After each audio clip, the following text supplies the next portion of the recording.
Our principal commencement speaker this afternoon has twice won the Academy Award for Best Director. As a result, he's quite used to waiting until the end of a long program before getting up to speak. I'm thrilled to introduce Steven Spielberg.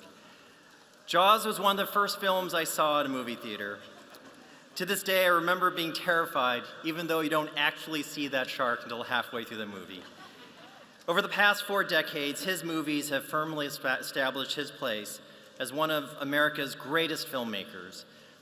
Reading just a partial list of his many works is to recount some of our country's most iconic, most acclaimed, and most successful movies.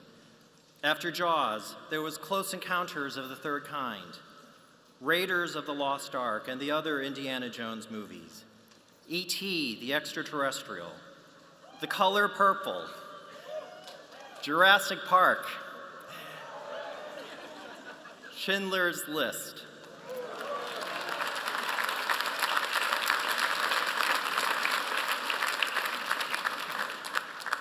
Amistad,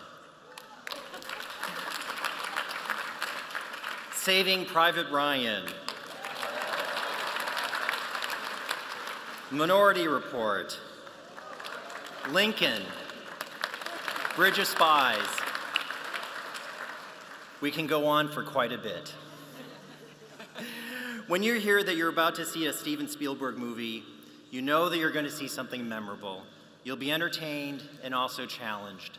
He's won the Lifetime Achievement Award from the Directors Guild of America, the Irving G. Thalberg Memorial Award from the Academy of Motion Picture Arts and Sciences, and the Kennedy Center Honors. Last year, he was awarded the Presidential Medal of Freedom, our country's highest civilian honor. We're privileged to have him here with us this afternoon. Please join me in welcoming Mr. Steven Spielberg.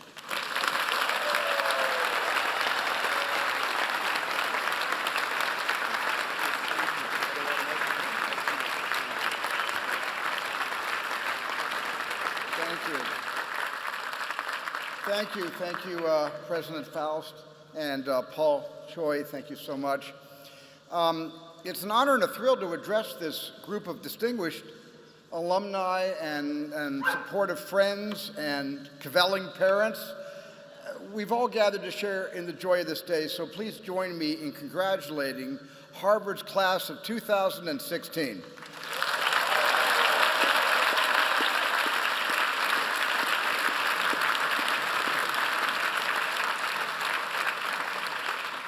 I can remember my own college graduation, which is easy since it was only 14 years ago. How many of you took 37 years to graduate? Because like most of you, I began college in my teens, but sophomore year, I was offered my dream job at Universal Studios, so I dropped out. I told my parents if my movie career didn't go well, I'd re-enroll. It went all right. But eventually, I returned for one big reason. Most people go to college for an education, and some go for their parents, but I went for my kids. I'm the father of 7, and I kept insisting on the importance of going to college, but I hadn't walked the walk. So in my 50s, I re-enrolled at Cal State Long Beach, and I earned my degree.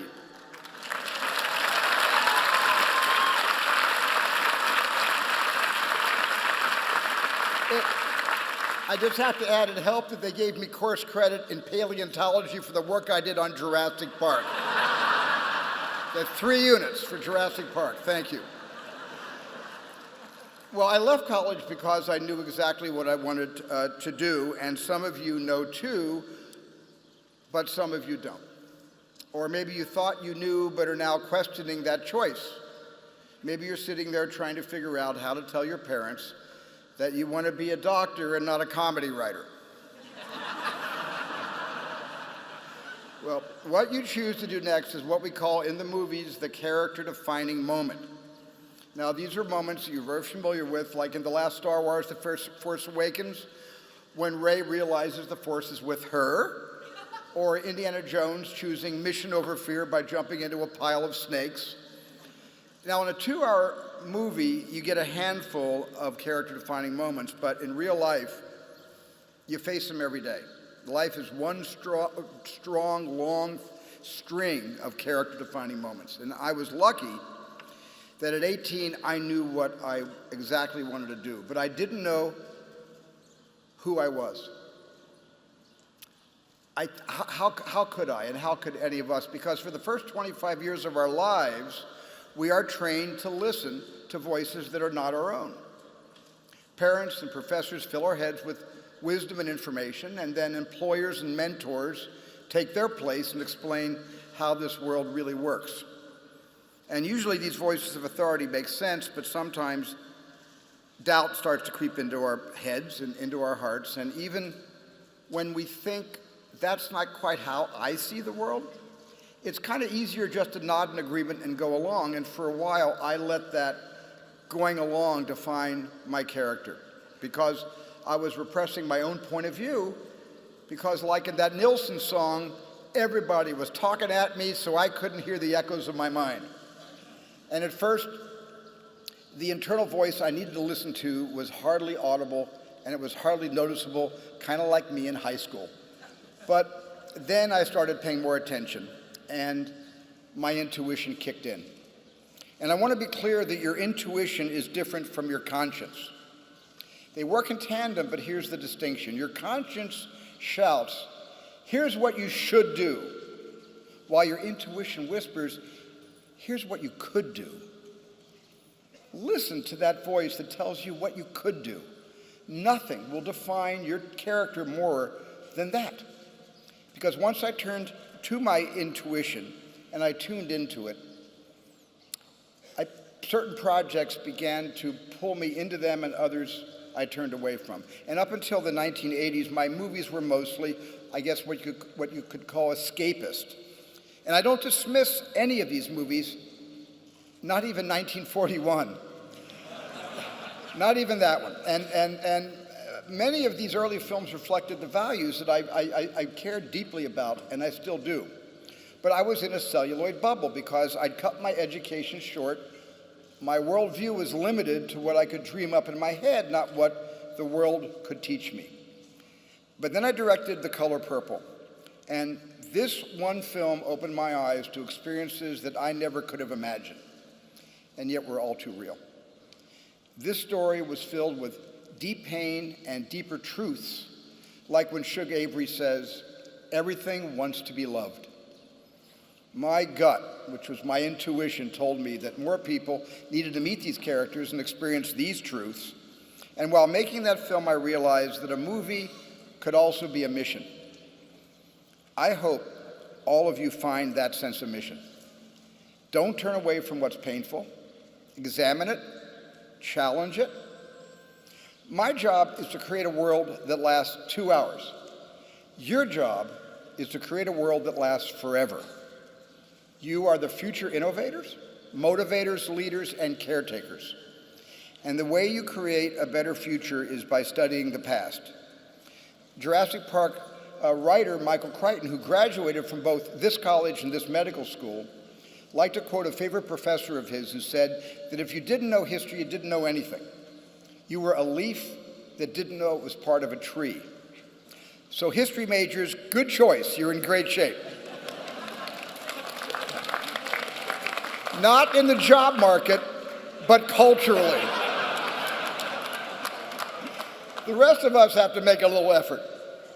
Social media that we're inundated and swarmed with is about the here and now. But I've been fighting and fighting inside my own family to get all my kids to look behind them, to look at what already has happened. Because to understand who they are is to understand who we were and who their grandparents were, and then what this country was like when they emigrated here. We are a nation of immigrants, at least for now. So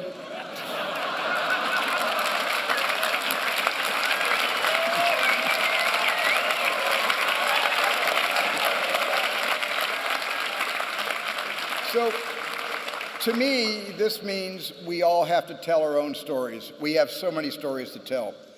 Talk to your parents and your grandparents if you can, and ask them about their stories, and I promise you, like I have promised my kids, you will not be bored. And that's why I so often make movies based on real-life events. I look to history not to be didactic, because that's just a bonus, but I look because the past is filled with the greatest stories that have ever been told. Heroes and villains are not literary constructs, but they're at the heart of all history. And again, this is why it's so important to listen to your internal whisper.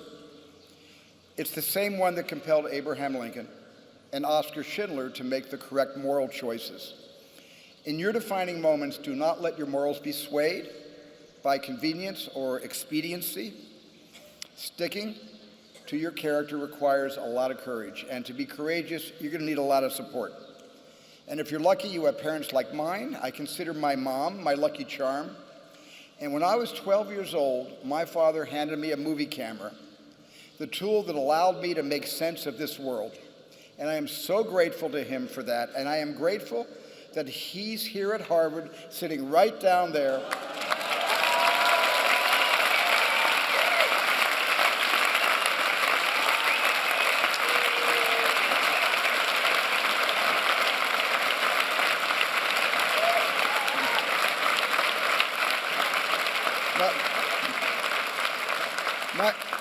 My dad is 99 years old,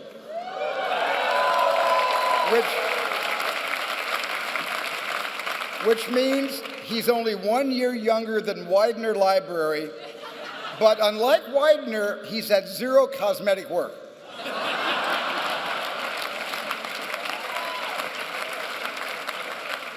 And Dad, there's a lady behind you, also 99. I'll introduce you after this is over, okay?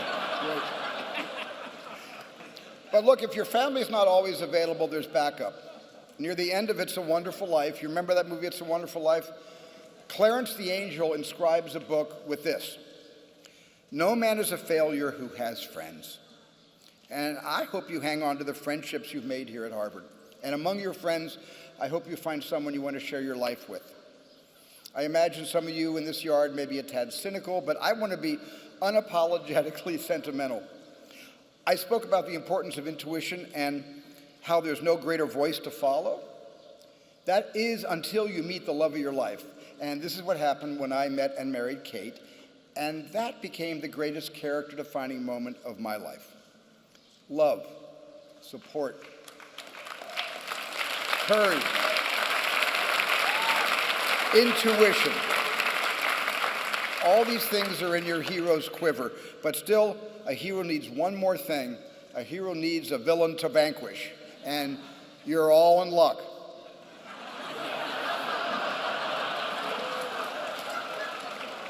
This world is full of monsters, and there's racism, homophobia, ethnic hatred, class hatred, there's political hatred, and there's religious hatred.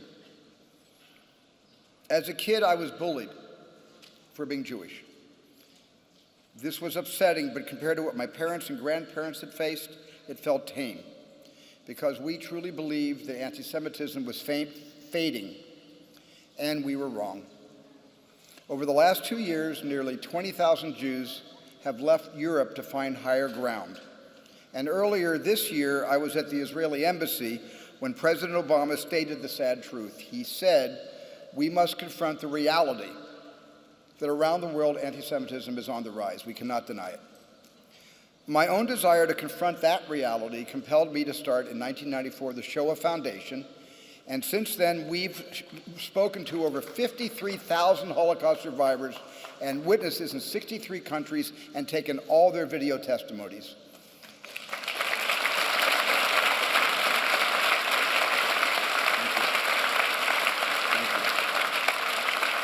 And we're now gathering testimonies from genocides in Rwanda, Cambodia, Armenia, and Nanking, because we must never forget that the inconceivable doesn't happen, it happens frequently. Atrocities are happening right now. And so we wondered not just when will this hatred end, but how did it begin? Now, I don't have to tell a crowd of Red Sox fans that we are wired for tribalism. But beyond rooting for the home team, tribalism has a much darker side. Instinctively, and maybe even genetically, we divide the world into us and them. So the burning question must be, how do all of us together find the we? How do we do that? There's still so much work to be done, and sometimes I feel the work hasn't even begun. And it's not just anti-Semitism that's surging. Islamophobia is on the rise too, because there's no difference between anyone who is discriminated against, whether it's the Muslims or the Jews or minorities on the border states or the LGBT community. It is all big one hate. And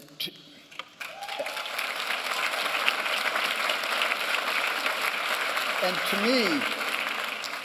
me, and I think to all of you, the only answer to more hate is more humanity. We gotta repair. We have to replace fear with curiosity. Us and them will find the we by connecting with each other and by believing that we're members of the same tribe and by feeling empathy for every soul, even Yaleys. And no, that's good. My son graduated from Yale, thank you. And make sure this, whoa. But make sure this empathy isn't just something that you feel. Make it something you act upon. That means vote, peaceably protest. Speak up for those who can't, and speak up for those who may be shouting but aren't being heard. Let your conscience shout as loud as it wants if you're using it in the service of others. And as an example of action in service of others, you need to look no further than this Hollywood-worthy backdrop of Memorial Church. Its south wall bears the names of Harvard alumni, like President Faust has already mentioned, students and faculty members who gave their lives in World War II. All told, 697 souls who once tread the ground where we stand now were lost. And at a service in this church in late 1945, Harvard President James Conant, which President Faust also mentioned, honored the brave and called upon the community to reflect the radiance of their deeds. 70 years later, this message still holds true, because their sacrifice is not a debt that can be repaid in a single generation. It must be repaid with every generation, just as we must never forget the atrocities. We must never forget those who fought for freedom.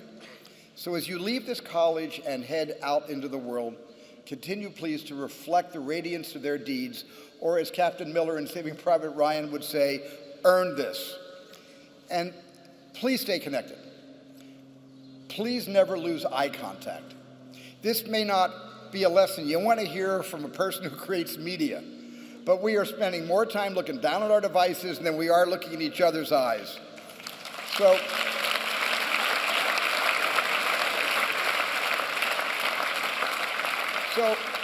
forgive me, but let's start right now. Everyone here, please find someone's eyes to look into. Students and alumni and you too, President Faust, all of you turn to someone you don't know or don't know very well. They may be standing behind you or a couple of rows ahead. Just let your eyes meet. That's it.